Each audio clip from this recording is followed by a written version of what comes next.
കുഷ്ഠാധിയായുള്ള രോഗമെല്ലാം ഒഴി ശിഷ്ടമോടങ്ങതാകാത്തിടേണം.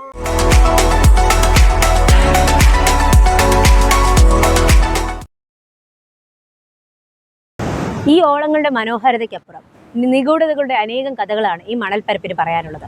അതിലൊന്നാണ് ഈ കടലിന്റെ ആഴങ്ങൾ എന്നോ മുങ്ങിപ്പോയ ടൈറ്റാനിക്കിന് സമാനമായ വിമനം എന്ന കപ്പലും അതിലെ മണി. ഈ മണി അന്വേഷിച്ച് ഞങ്ങൾ എത്തിയത് വർക്കലയിലെ ഐതിഹ്യങ്ങൾ ഉറങ്ങുന്ന അതിപുരാതനമായ ശ്രീ ജനാർദ്ദന സ്വാമി ക്ഷേത്രത്തിലേക്കാണ്.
ഐതിഹ്യങ്ങളും ചരിത്രവും ഉറങ്ങുന്ന ഈ മണ്ണിൽ പുള്ളുവൻ പാട്ടിന്റെ അകമ്പടിയോടെ ഞങ്ങൾ ആ മണിയുടെ ചരിത്രം പേരിൽ അലയുകയായിരുന്നു.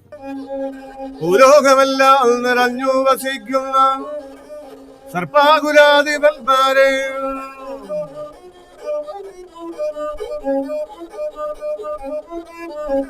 സർപ്പാഗണങ്ങളെ സൽഗതാചൊല്ലുവാൻ നിത്യം തുണയ്ക്കണേ നാഗരാജൻ.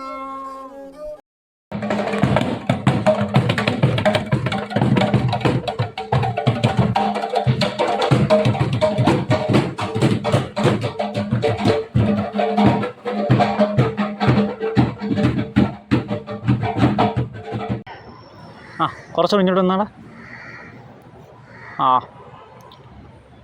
ഓക്കെ, ആല് ഫുള്ള് കിട്ടിയിട്ടുണ്ട്.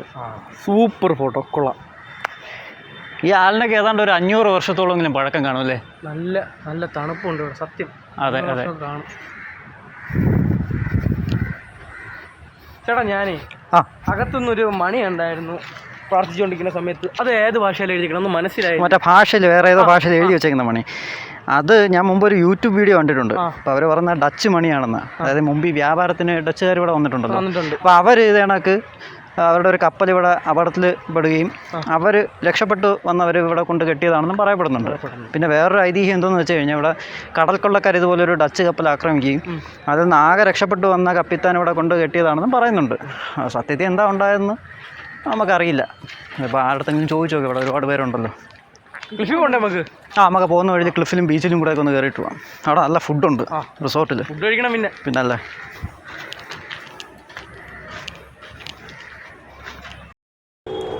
1757 പീറ്റർ വാൻ ബെൽസൺ നിർമ്മിച്ച മണി എങ്ങനെയാണ് ഈ ജനാർദ്ദന സ്വാമി ക്ഷേത്രത്തിലെത്തിയത് എന്നതിനെക്കുറിച്ച് ക്ഷേത്ര ജീവനക്കാർക്ക് പറയാനുള്ളത് എന്താണെന്ന് കേൾക്കാം.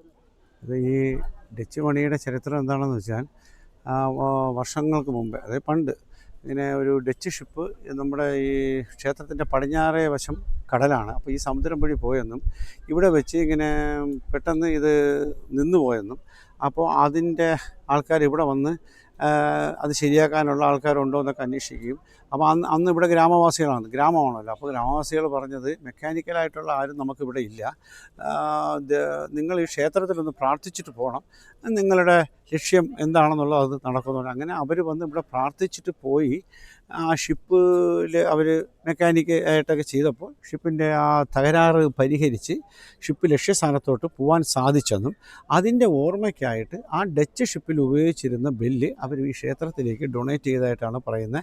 1737 ആണ് ആ ബെല്ലിൽ, ആ പഴയ എഴുത്തിൽ എഴുതിയിട്ടുണ്ട്. 1737 പീറ്റർ വാൻ ബെൽസൺ മെഡിൽബർഗ് എന്നാണ് സീലാൻഡ് അതിലെഴുതിയിരിക്കുന്ന വാക്ക്. ഇതാണ് 1737 ഡച്ചുകാർ ഈ ക്ഷേത്രത്തിലേക്ക് വെച്ച ബെല്ലാണത്.